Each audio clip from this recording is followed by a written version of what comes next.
Quand je rêve, ça me fait du bien parce que je me vois comme avant.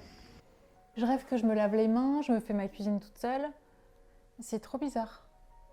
C'est fou. Je suis en voiture, je vis comme avant.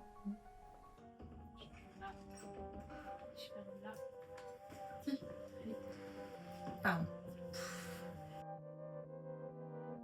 La dernière fois qu'on s'est rencontrés, janvier 2024, je m'appelle Lorraine Vivier, j'ai 36 ans. Beaucoup de choses ont changé. À l'époque, j'étais venue vous voir à pied, avec toute mon autonomie encore. Tenez la main, je me déplace sans crabe. Attends. Et là, je ne marche plus. Je marche au bras de quelqu'un. Voilà. Je dépends de tout le monde pour la moindre petite chose. Je peux boire un coup. Moi qui suis quelqu'un de très débrouillarde et très autonome et très indépendante, là aujourd'hui mon quotidien, c'est triste à dire mais c'est tout ce que je déteste parce que je perds ma liberté chaque jour. J'ai besoin de mes aides à domicile qui viennent plusieurs fois par jour pour m'aider à me lever de mon lit, qui viennent m'aider à manger. J'ai besoin d'aller aux toilettes, donc qui m'emmène. Ça fait environ 4 passages par jour et je suis très rarement toute seule, il y a toujours quelqu'un chez moi. Alors t'aimerais être peinard, tu vois. En plus, je suis pas du matin, j'aime pas parler. Elle est pas du matin. Ouais. Je suis la petite sœur et quelque part la maladie fait que je suis aussi un peu sa grande sœur. J'ai différents rôles, j'ai aussi un rôle d'aidante, un rôle de sœur, un rôle de meilleure amie. Ça me manque de maquiller comme moi je veux, comme moi j'ai envie. Mais Marine se rapproche très bien de ce que j'aime. Si la famille on n'est pas là, elle est toute seule, elle peut pas manger, elle peut pas aller se coucher. Voilà. Là, je suis obligée d'être accompagnée tout le temps. Tout le monde connaît ma vie, tout le monde. Je ne sais pas que j'ai plus de secrets, mais presque. Il y a 2 ans, quand je t'ai rencontré, très positive, très combative, tu dirais quoi là aujourd'hui? Je suis très en colère. Ouais. Vraiment, je suis très en colère. Ça se voit peut-être pas là comme ça, mais j'ai énormément de colère en moi et je souffre d'injustice, clairement. Hein. C'est tellement affreux, c'est tellement horrible.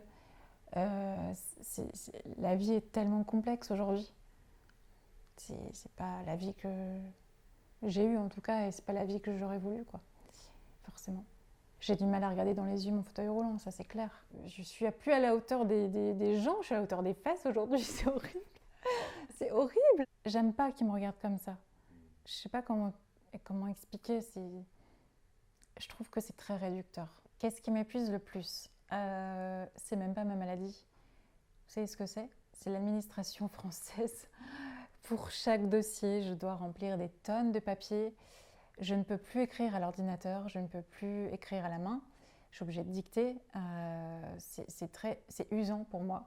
Et je trouve qu'il y a beaucoup trop de papiers pour pas grand-chose. Et je pense qu'il y a d'autres choses plus importantes dans la vie que faire tout ça. Que je dérange mon neurologue pour chaque demande, pour refaire un certificat médical. Je pense qu'il a autre chose à faire. Je pense qu'il a des patients à s'occuper. Il n'a pas que ça à faire. Moi non plus. C'est vraiment ça qui m'épuise le plus aujourd'hui. Pour répondre à tout ce qui est MDPH, Maison départementale des personnes handicapées, pour tout ce qui est demande de travaux. J'ai transformé ma salle de bain par exemple. Je dois modifier certaines choses dans mon appartement. Il y a des choses comme ça qui sont malheureusement inévitables. Mais je dois à chaque fois refaire des dossiers. Ça, pour moi, c'est insupportable. La maladie de Charcot, c'est une maladie qui est neurodégénérative. Il n'y a pas de traitement. L'espérance de vie entre 3 et 5 ans, enfin, c'est un truc de dingue. C'est pas possible d'entendre un truc pareil en 2026. Il n'y a aucun traitement. Donc, il y a eu l'Institut Charcot qui a été fondé en mois d'octobre 2025. Donc là, on attend 20 millions d'euros pour faire avancer les choses et avoir des traitements dans les 3 prochaines années. Et 20 millions d'euros, c'est rien. Quand on regarde bien, c'est pas grand-chose. La Française des Jeux, il y a eu 109 millions d'euros qui ont été gagnés il n'y a pas très longtemps.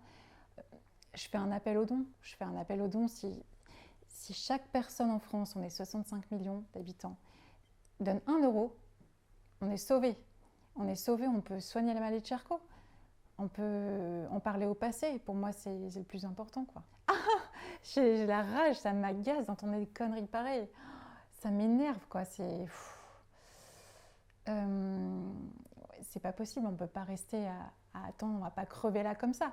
C'est pas possible d'entendre ça. C'est une maladie qui peut arriver à tout le monde, du jour au lendemain. C'est la loterie. Moi, je sais qu'il n'y en a pas dans ma famille. Ça peut arriver à tout le monde. On a une chance sur 300 de développer la SLA. Il y a 3 ans, j'ai choisi de médiatiser cette maladie pour pouvoir faire avancer les choses. Je le fais pour moi parce que j'en ai réellement besoin, mais je le fais également pour toutes les personnes atteintes de cette maladie qui ne peuvent plus, parce que c'est une maladie aussi aujourd'hui qui peut atteindre les cordes vocales, la déglutition, la parole, et qui ne peuvent plus parler. Je veux faire avancer les choses. On ne peut pas rester comme ça, dans le silence, dans l'ombre. Il faut se bouger. Non, j'ai pas peur, j'y pense pas, quoi. J'essaie de vivre au présent. On ne sait pas de quoi demain est fait, de toute façon. Donc, ça ne sert à rien. La peur évite pas le danger, donc j'essaie de vivre aujourd'hui. C'est déjà pas mal.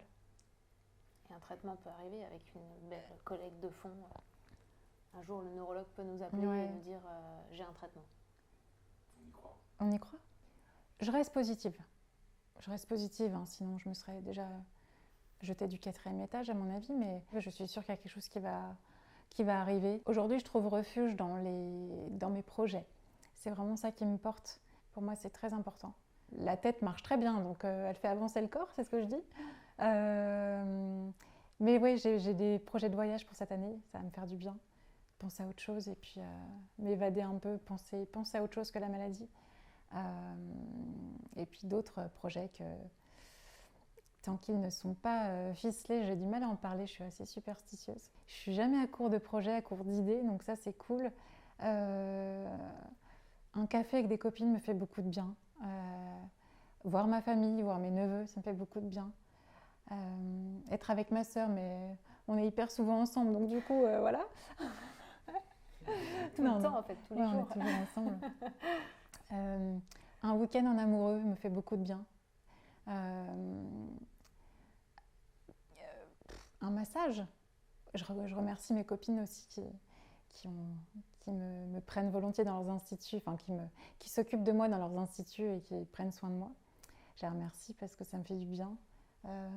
Enfin, toutes ces petites choses, tu vois, allumer une bougie, boire un thé, regarder un film sympa, pour moi ça me fait du bien. Je pense plus à rien. Écouter de la musique. Voilà. M'occuper de mes plantes, même si c'est plus moi qui m'en occupe, mais enfin bon, tout ça quoi, ça me fait du bien et ça me vide la tête. Parfois c'est étrange parce que je rêve beaucoup. Je fais des cauchemars, mais je rêve beaucoup. Mais je rêve que je suis comme avant. Je marche, je cours. Je rêvais que je me lavais les mains comme une grande. Avec mes 2 bras, je me frottais les mains. Maintenant, je ne peux plus. Mais c'est fou. Mais pour moi, la nuit, c'est apaisant parce que j'ai l'impression de vivre normalement et c'est vraiment étrange.